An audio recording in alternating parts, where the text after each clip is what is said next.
So thank you very much for taking the time to watch these videos. This is the final Talking Sense video where we're going to be thinking about helping our senses. So in this presentation, we're going to think about the following ways to help our senses. We're going to be thinking about nominating a sensory support buddy, having a sense of control over a situation, ways to get used to a new sensation, using our thinking brain to challenge our senses, making a sensory first aid kit. We're also going to be talking about some tools such as the sensory stress bucket and the sensory ladder tool. And then we'll think about ways to cope better with clothing, ways to cope better with self-care tasks, and then some ways to sleep better. So it can be really hard work thinking about our senses all the time, and you might find that sometimes you forget. And so it can be really helpful to have a sensory support buddy who can just remind you to use the sensory strategies which work really well for you. So think about who you could maybe ask to be a support buddy. So you might need one at home and one at college. So at home it might be a parent, a carer, an older sibling. And at college it might be either a trusted adult, a teacher, or maybe a good friend. And again, maybe you know somebody else at college who has also got some different sensory needs. Maybe you could buddy up with each other and then remind each other to use strategies. And you might find it could be really helpful to watch these videos together. So we just need to use slightly different sensory hacks and strategies for home and for school and college, because we can often control the environment more when we're at home. So we just need to think about what we can do to help us when we're out in the community, when we haven't got that control over the environment. And at home, we might need sort of specific strategies for everyday tasks of things like getting dressed and self-care. And also we need some strategies for sleep. So I want to talk a little bit about a sense of control, as this can be a really, really important thing in managing sensory differences. So sensory danger messages are most often triggered by sudden, unexpected things. So if there's a sudden loud noise, a sudden movement, and when we've got some control over sensory experiences, we're usually able to deal with them better. So for some people, this might be doing something by yourself. So for example, you might prefer to cut your own hair at home using some hair clippers rather than going to the barbers where somebody else is going to do your hair. And again, we might take control by avoiding situations we find difficult, and that's going to work in the moment, but it doesn't help us to tackle the situation longer term. So having some go-to strategies for situations that we know we find difficult can also help to give us that sense of control, because we know that we can do something about it. We might find it hard, but we've got things that we can do. So we will think about making a sensory first aid kit with things that might help us to cope in different situations.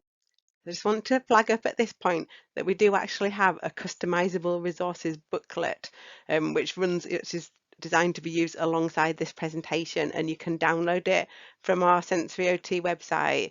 It's under the Information for Young People tab, so it's where you've accessed all of these Talking Sense presentations. So, and it contains templates so that you can make your own version of the resources that we've been talking about and the ones that we're going to talk about in this presentation. So it means that you can base things completely on your own sensory needs, your own sensory preferences, and either things that you know work for you or things that you would like to try based on what we've been talking about. So remember, as we've been saying, it can be really difficult to remember strategies that might help out your senses when you're having a tricky time. So particularly maybe if your emotional brain is taken over and you can't access your thinking brain, it's really useful to have some visual reminders just to help you sort of get in the zone and remember what to do. So we have got some templates on here for making some flashcard key rings, and these are based on some of the resources that we are going to, some of the tools that we'll be talking about in this presentation. So one of them is something called Desk-A-Sizes, and one of it is something called the Sensory Ladder tool. So for both of these, we would recommend, if you don't like the way that we've written it, if it's hard for you to remember what I mean when I'm talking about it, change the words. If you want to put your own pictures on there, maybe of you doing these exercises or you doing some of these things, fantastic. And then they can be a little bit tricky. They're designed to be folded over, cut out and laminated. So you might want to find somebody who can help you out with that. And then not many people have got a laminator, so you might want to talk to staff at school or college and see if they can help you to access one of those. So if we're going to make a sensory first aid kit, it's going to be something that is really unique and individual to you. but I would suggest that you will probably need something that fits under the following 4 categories. So the first one is sensory blockers. So these are things that will block out any sensation that you find difficult. So what you need will depend on what you find challenging to cope with when you're out and about. So say, for example, if you struggle with too much visual information, bright sunshine, or just bright lighting, you will probably want some sort of extra dark sunglasses, maybe some kind of hat. If you struggle to cope with noise and background sounds when you're out and about, it's maybe either some kind of earplugs or listening to music or something through headphones. If you struggle to cope with difficult smells when you're out and about, you will probably need some sort of a scented item. And again, what that is will vary what you find most helpful. So it might be having a bit of cloth that's got some essential oils on. It might be having some perfume, some aftershave. Or again, you can get various different scented stationery, that kind of thing, like pencils, pens, etc. The next thing that I would suggest that you need is some kind of distraction item. So this is something that just will help to take your mind off any sort of sensory stresses in the environment, things that you find difficult to cope with. And again, what helps to distract you will be very individual, but recommendations on their suggestions are things like listening to music, podcasts, etc., books, magazines, doodle pads, or something that's connected to your hobby, maybe just looking things up on your phone, whatever works for you to help you to feel distracted. So the next category that I would suggest would be helpful would be something that's sensory organizing. So this is something that's going to fire up the muscle sense, either by using the muscles in your hand and fingers or using the muscles in your mouth and jaw. So it might be using a hand therapy item. So these are sort of squeezy items where you're going to be really working the muscles in your hand a bit harder and firing up the muscle sense that way. Or it might be a chew product so that we're firing up the muscles in the jaw. And again, you might want to use a designated chew product. You might prefer to chew gum. You might prefer to take some crunchy or chewy snacks with you. And again, I think the last thing that we would suggest in the first aid kit would be sensory fidgets. So again, this might be if you're somebody who just really struggles to stay focused and you need something in your hand just to help you to concentrate, or it could be that you're somebody who needs lots and lots of things to touch and explore. And so you're looking for things to have in your hand to give you that feedback. So again, what you want to have in your sensory first aid kit will be unique to you, but some examples might be fidget poppers, it might be fidget pens. Again, you can get lots of flippable sequin items, which make really good fidgets. And you can get lots and lots of fidget rings and fidget jewelry these days. And a lot of these are non-gender specific, so they're really, really helpful, to wear because you've got them on you all the time, and it's very discreet. It doesn't look like a specialist sensory item. So the other thing it might be helpful to have as well is maybe some sort of alertness tracker tool, such as the sensory ladder, which we're going to talk about on the next slide. So the only thing that I would just say is think about the size of your sensory first aid kit. You want it to be as portable as possible. So maybe if you like a sequin item, you might want to get a sequin pencil case and then try and put all of the other things inside that so that it's there with you and it's really nice and compact. So if you look at the accompanying resources that go with this presentation, you'll see that there is a chart like this. So again, this is just for you to think about what you want in your sensory first aid kit and come up with some suggestions for things into the different 4 categories. So the sensory blockers, the distraction items, something that's sensory organizing because it fires up that muscle sense, and then some sensory fidgets as well. So if you want, you can just do that in your head, or if you're somebody who prefers to print it out and to work through it on paper, please feel free to access those resources. So sensory experiences can change how alert we're feeling. And some people can move from feeling really under alert and struggling to get going to very, very overstimulated and overwhelmed. So the sensory ladder tool is a really helpful a resource really to help us just to track whereabouts we are at any one time. So if we're at the top of the ladder, that's when we'll be in the red and the meltdown zone, and that is when we're usually at a crisis point. And when we're at the bottom of the ladder in the sleep states, we're normally fast asleep. And though obviously the the rungs moving up and down the ladder are the states in between. Like I say, this tool can help us to track those changes as our alertness levels change throughout the day. And again, if we've got awareness of where we are on the sensory ladder, it can help us to decide what strategies we can possibly use that are going to help to influence how alert we're feeling at that given time. So if we're in the blue zone, the under alert zone, we're going to need to use some alerting strategies.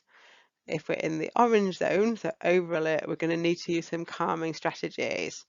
So when we're in the green zone, that's a really good place to be and we want to stay there, but it might be useful to use some organizing strategies just to make sure that we stay in that green zone for as long as we need in order to carry out what we're doing. And when we're in the red zone, usually at that point, having any extra things happening is not going to be helpful. You need somebody to keep you safe and you just need no extra demands. So I think we say later it's really helpful to have a think about what your strategies for shutdown, meltdown might be, because when you're actually in that place, you can't access your thinking brain, and so you can't tell somebody what you need. So maybe have a little bit of a plan with your sensory buddy about what you need when you get to that stage, before it actually happens and you're in the red zone. So I just want to talk a little bit more about what to do in a shutdown or meltdown situation. Because like I was just saying, when we're in shutdown or meltdown, it's like our thinking cap has fallen off and our emotional brain takes control. So we just cannot think to work out what support we need. And therefore, it's really important to try and make a plan with a trusted adult beforehand. So here are some things that I know other people have found helpful. So it might be helpful if if the person supporting you does some of the following, but have a think about whether these will help you or not, and if there's anything else that you can think of that might help to support you to feel calmer. So things that can sometimes be helpful are things like dimming the lights so that it's not too bright, removing other people from the area. Again, it's just really important that the person there just stays near enough to you to keep you safe, but doesn't actually try and talk to you until you're feeling calmer. And again, once you are feeling calmer, you might find that it's helpful to try some of what I'm calling yellow strategies. So these are strategies that help you to move down the ladder. Again, some of the things that might help you to move down the ladder and feel calming might be listening to some calming music. For some people, it's deep pressure, and that might, what works for you might be different than what works for somebody else. So it might be sitting in a really big oversized beanbag and getting some deep pressure from that. It might be using something like a weighted blanket, a weighted lap pad. It might be just having some really quiet, some calling it time out, but it means more sort of like quiet sensory decompression time. For some people, things like, a gentle yoga routine will work really well. Maybe using a calm app, a breathing app, maybe doing something that's just a distraction. So, engaging with a hobby or interest that will really help you just to feel calmer, or maybe a repetitive activity. So it might be something like a mindfulness colouring book, it might be construction, it might be crafting. It's whatever works really well for you. So we're trying to stay in the middle of the ladder. What we want is some strategies that are organising. So this might be firing up our muscle sense by using heavy muscle work.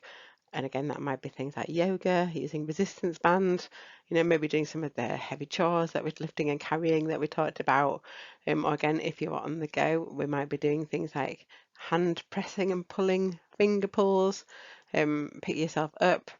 I will be showing you all of these in a desk-sized video in a minute. We'll also be doing, you could use things like some hand therapy equipment that's got a lot of resistance that makes you work your hand muscles really hard and fires up the muscle sense that way. Or again, it might be using chew products, gum, crunchy food, whatever works best for you. So these are some of the desk-based movements that we've been talking about. So things like the finger pulls, the finger press-ups, the hook and pull.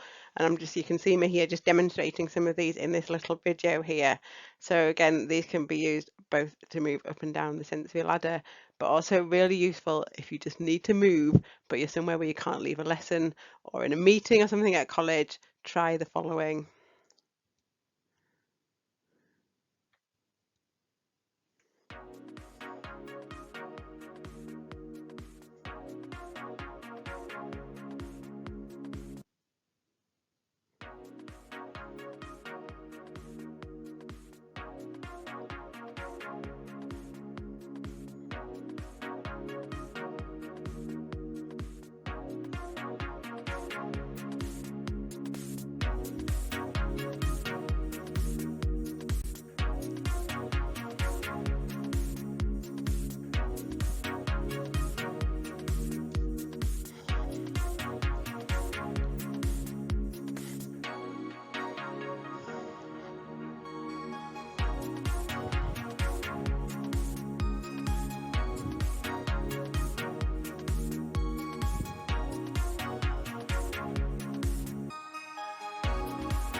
So again, even though I've made those exercises quite obvious in the video, just so that you can see what I'm doing, you can also do, like it said at the beginning, you can put your hands down on the desk and you can do, give them a little bit of a practice, and you can do them in a way that's really quite subtle. By that I mean that nobody else can really see that you're doing them, and it's not going to distract anybody around you. So other things that you could try as well, you might want to do a chair press up, where you just put your hand on your chair and then just to keep your feet on the floor and just raise your bum up the chair a little bit. You know, it can just be a tiny little bit, a few millimeters, and just try and hold it there. And that's going to give you a lot of muscle feedback through your arms. Or you could also try just heel raises, where you just lift your heels off the floor, and just so you can feel that stretch in the back of your legs and just holding that there for a little bit. So if we're down in the blue zone and we want to move up the ladder and wake ourselves up a little bit, so what's called alerting, trying to wake ourselves up, might be doing some sort of movement. That's usually quite alerting, but make sure it's something that you can tolerate. Maybe changing sensation, so it might be something like doing some rhythmic tapping or squeezes on your arms, things like drinking something that's cold, an iced cold drink, maybe listening to some music that's got a faster beat can be really helpful. And again, you know, we can use heavy muscle work. You can't really go wrong with it. That's why I like it so much, because you can use it to make yourself feel calmer, but actually you can also use it to wake yourself up. So if you think, you know, when a lot of people will stretch when they wake up in the morning, and that's actually activating the muscle sense and activating the senses in the muscles, and it helps you to feel more alert. So I would say start off with some gentle resistance exercises such as finger pulls, and then take it from there. So sometimes as well, I find that it can be helpful to use the sensory ladder by adapting it to fit something that you're interested in, and also to use your own words in the different colour zones, just so that it helps you to remember them. Like I say, particularly, you know, if you're not in the just right zone, it can be hard sometimes to recall and remember those things if you're feeling either anxious or if you're feeling low energy and under alert. So I've done an example of my own sensory ladder, and I'm somebody who got into Pokemon Go during lockdown when there wasn't much to do apart from going walking. So I've done my sensory ladder here based on Pokemon. So for me, the just right is Pikachu in the middle, and I've called that just right because I find that helps me to remember that that's where I'm trying to aim for. So then as I would be going up and getting more stressed or too much energy, I've gone to Typhlosion into the building stress, and then the red meltdown I've put as Charizard. So again, I've put again low energy when in the blue zone, and I put out of it, and I've gone with Snorlax there for somebody who's out of it. So again, if you think yourself about your own interests, and again, it might be that you want to just use the picture, you know, you could make a sensory ladder like this. We have got a template on the next page where you can fill it in. You could make a tiny little version of it and you could carry that around with you, and that might be really helpful.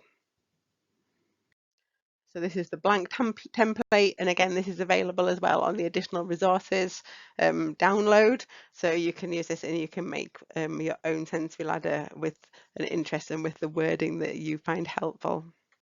So I just want to talk a little bit now about getting used to an unknown situation, because it's usually new and unfamiliar sensations that tend to cause a panic reaction. The reason being that we do not know if they are safe or not. But if we keep experiencing the same sensation again and again, the emotional brain is going to start to get used to it. And so it doesn't see it as a danger anymore. So if we want to work on getting used to a particular sensation, we need to feel that we're in control of the situation, and we need to increase our experience of that sensation really slowly in a way that works for us. So just to give a random example of something that I'm guessing most people have not tried, so they can say that this is an unknown sensation. If we were going to try sitting on an elephant, so that our gravity sense might fire lots and lots of danger messages, because when we're on an elephant, we're really high from the ground, we're on something that we don't know, and something that feels really, really wobbly and unstable. But if we sat on an elephant for 15 minutes every day for a month, we would then start to slowly get used to it. So if after a month of sitting on the elephant when it was standing still for 15 minutes every day, the elephant then started to walk along, our gravity sense might fire off a lot more danger signals, because again, this feels very different when the elephant's moving from when it's staying still, and we just don't know if it's safe or not. So we need to be, cautious, and we need to be aware it might be a dangerous situation. But if we sat on the elephant while it was walking slowly for another month, we will start to get used to that again over time. So eventually, say if we've done this again and again, sitting on the elephant will feel quite normal and it'll no longer feel dangerous and we will no longer have that panic reaction. So something that I myself have found really helpful with some of my sensory sensitivity is just using my thinking brain sometimes. So there is a treatment called cognitive behavior therapy, which can be really helpful for anxiety. And cognitive behavior therapists believe that our thoughts and our emotions and our behaviors all influence each other. So if we change how we think about something, that can then change what we do and also how we feel about it. And if we change how we think about difficult sensory feelings and sensations, we can change the way that we react and how we feel about it over time. So if we look at the diagram here, it shows you thoughts at the top. So that's what we think about something and how it affects how we feel.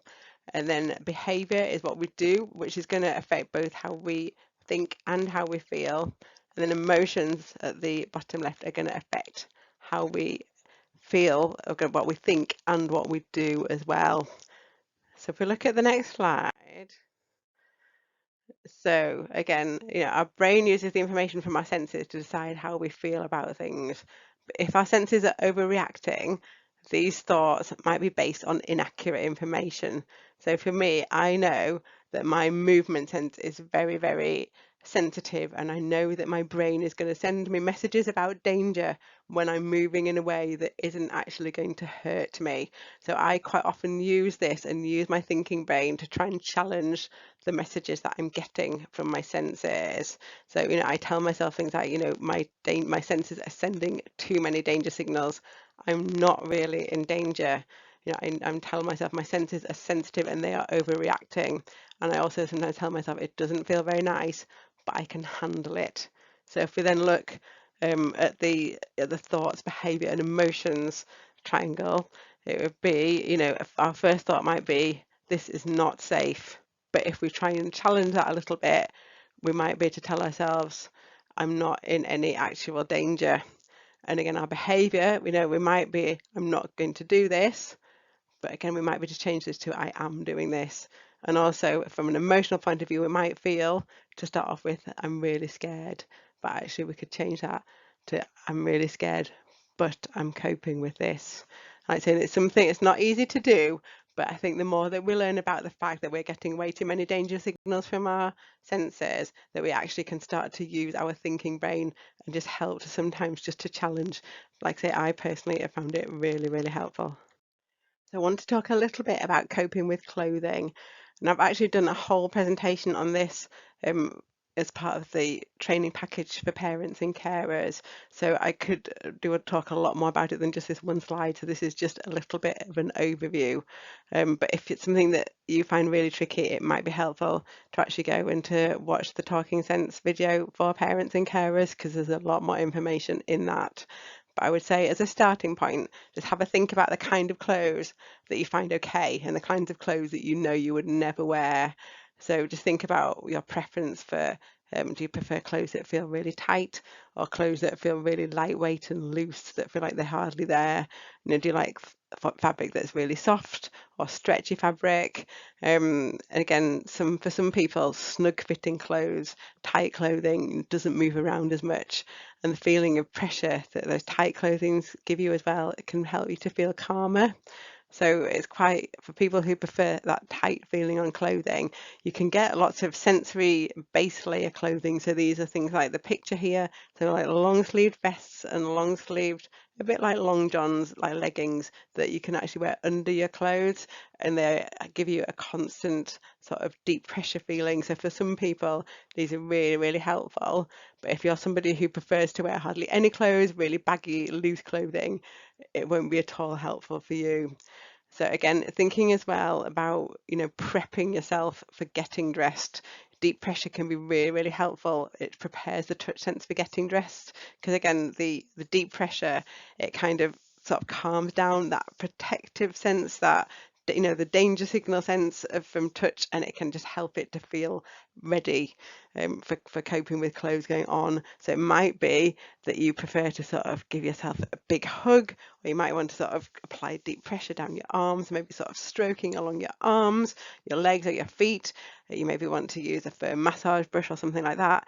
You might prefer to wrap a blanket around yourself, or bury yourself under lots of cushions. So if you've got sofa cushions that can come away from the sofa, something like that, you can get those off and you can lie underneath them for 5 or 10 minutes, and that can really help your body to just feel used to the touch. So it just helps to just soothe your touch sense so that you're ready to get dressed. And again, sensory organizing strategies can be used both before you get dressed and also throughout the day. Because if you're somebody who just isn't able to ignore the feeling of your clothes when you've got dressed, they're going to probably irritate you and aggravate you most of the day. So if you keep using some sensory organizing strategies, some heavy muscle work strategies throughout the day, it will just help you tolerating that feel of the clothes, so that it doesn't become too sort of difficult and cause you to feel that sense of overload. Again, it's just shopping around as well, because some companies sell sensory friendly clothing, and again, this is made without any labels, without any seams, without sort of tight waistbands, other things that people who struggle with sensory feedback from their clothes find difficult. And again, the other piece of advice I would give is, if you're still growing and you find a piece of clothing, so an item of clothing which works for you, maybe buy more than one if you can, and maybe buy the next size up as well, so that you know that you've got something that will work for you when you next need to buy some clothes. So if we think about coping with self-care tasks, again, this is just some general advice, things that might be helpful. So I think, as we've said before, when we are tired, we're quite often more sensitive to difficult sensations than when we're wider awake. So choose a good time of day. People traditionally do self-care tasks either first thing in the morning, last thing at night, but you don't necessarily have to do that. As long as you've cleaned your teeth at some point in the day, it doesn't matter exactly when that is. And as well, think about control what you can in the environment, so that if there's anything, you can sort of control the noise. You can help to keep the bathroom space nice and clear, so that you're not getting stressed out with too much clutter around you. That can be really helpful. Maybe ask people to move away, remove any pets who are nearby. Do what you can just to control the environment, so you haven't got any other things that are just going to be adding to your sensory stress. And again, it's like not all self-care tasks. So things like hair washing doesn't have to be done every day. So maybe make a schedule to spread these things out through the week. Again, if you're somebody older who's shaving, again, that doesn't need to be done every day. So maybe don't do that on the same day that you're washing your hair, because that might be just too much on one day. And if you make a little bit of a schedule for the week, it just means that you haven't got too many things to do on one day. Again, I would very much stress using the sensory organising strategies beforehand. And also, if the deep pressure is something that you find really calming, you can maybe use that to prep if that works for you. So again, this might be before you clean your teeth. You might find it helpful to just apply some firm massage sort of to the outside of your mouth. So just close your mouth and then just press all around it and all around your jaw. So I'm doing that as I talk, that's why it's making my voice sound funny.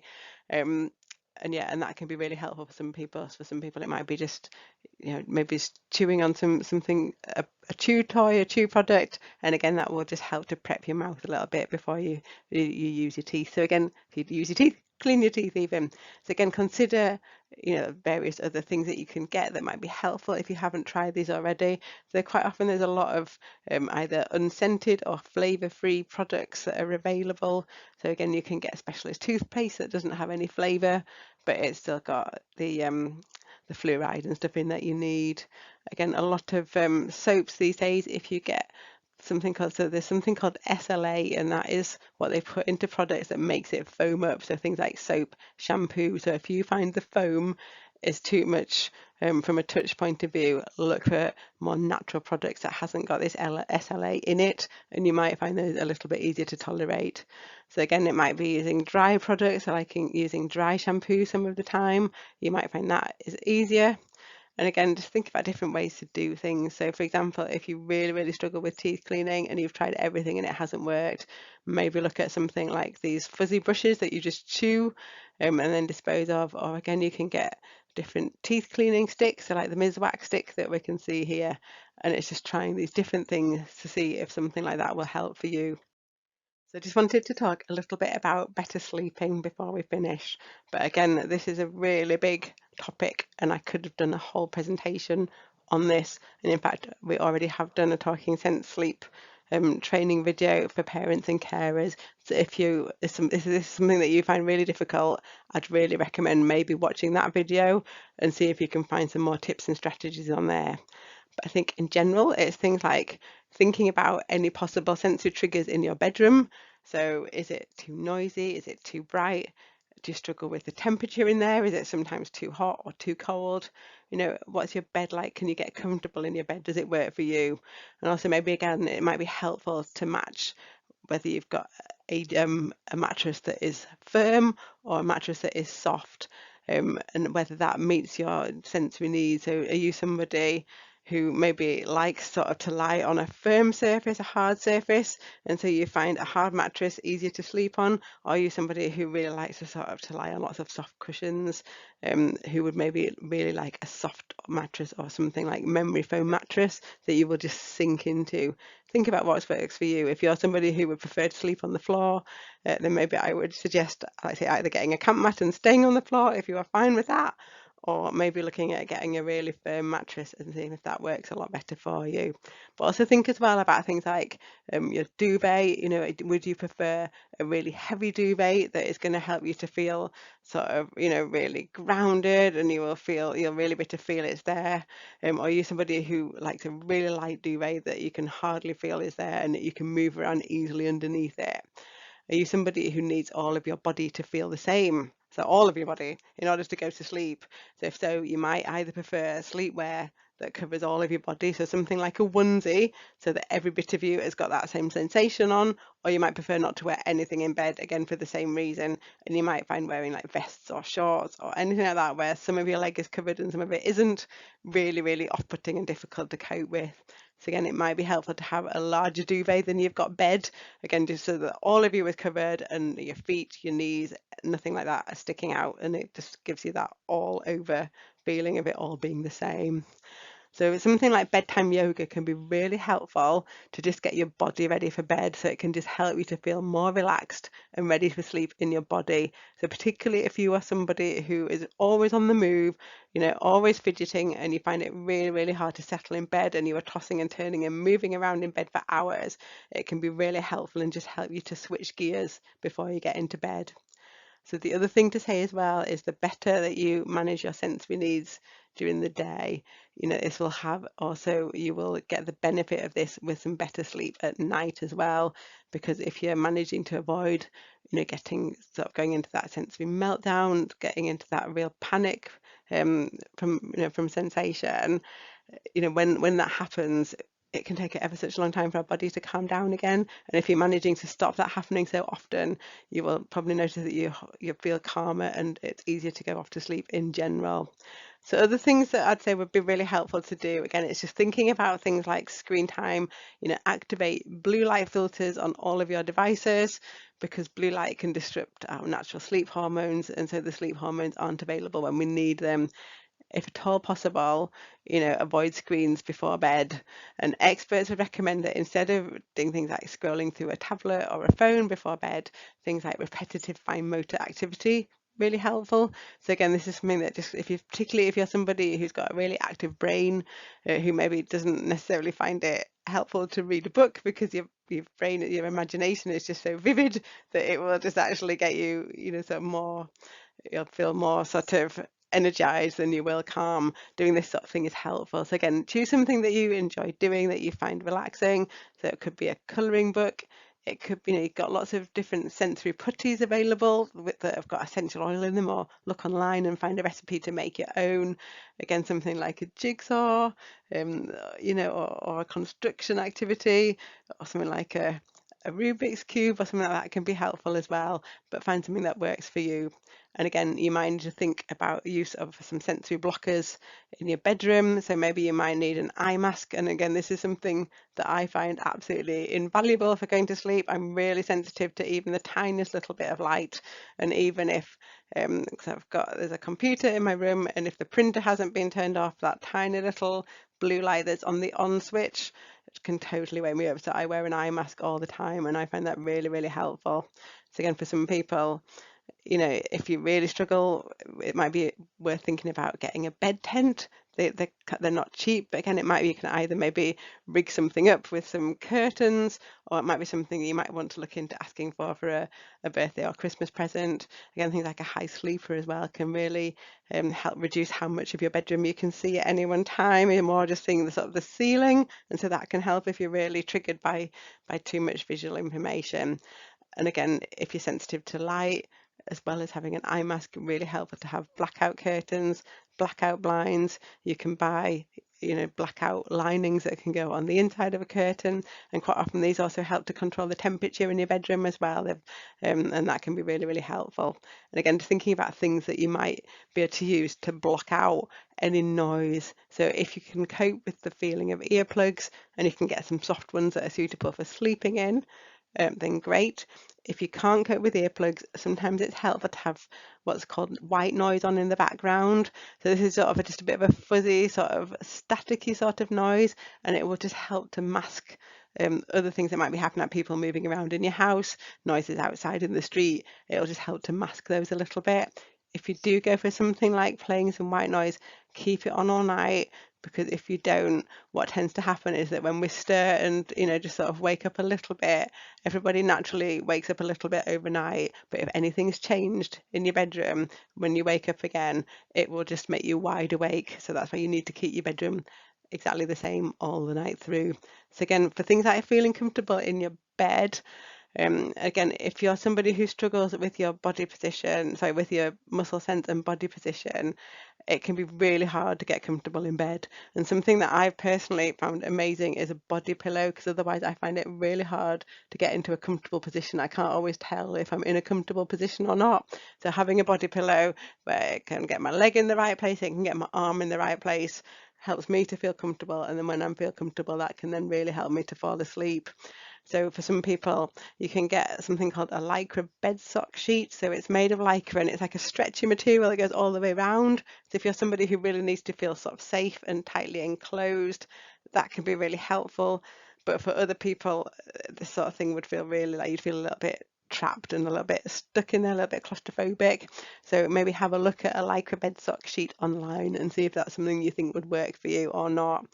Again, it's thinking as well of ways that you can manage the temperature in your room so that it suits your needs. And that might be things like using a hot water bottle. And then don't forget, you can use a hot water bottle for cold water as well. So, in the summer, actually, it can help to cool you down as well as helping you to feel hotter in the winter. It might be using products like cool mats. You might need to have fans, or you might need to have heaters. All of those sorts of things. But like I said at the beginning, there are lots and lots of strategies for sleep on the Talking Sense training video for parents and carers. So it might be worth having a look at that if you'd like to know. So thanks so much for watching all of these videos. We really hope that you found them helpful. So please, can you let us know about how you found them? Again, if there's things that you found helpful, that's great to know. If there's things that you didn't find helpful, that's useful to know. But again, bearing in mind everybody's sensory needs are different. So what is useful for one person isn't necessarily going to be useful to another person. So we know there are going to be things in there that don't work for you. But again, is there anything more that you would have liked us to talk about that we didn't? This is all really, really helpful for us to know. So if you could, if you've got time just to quickly go back and complete the feedback survey, we would really appreciate it, because we're always wanting to keep changing and keep improving these videos. So thank you very much indeed.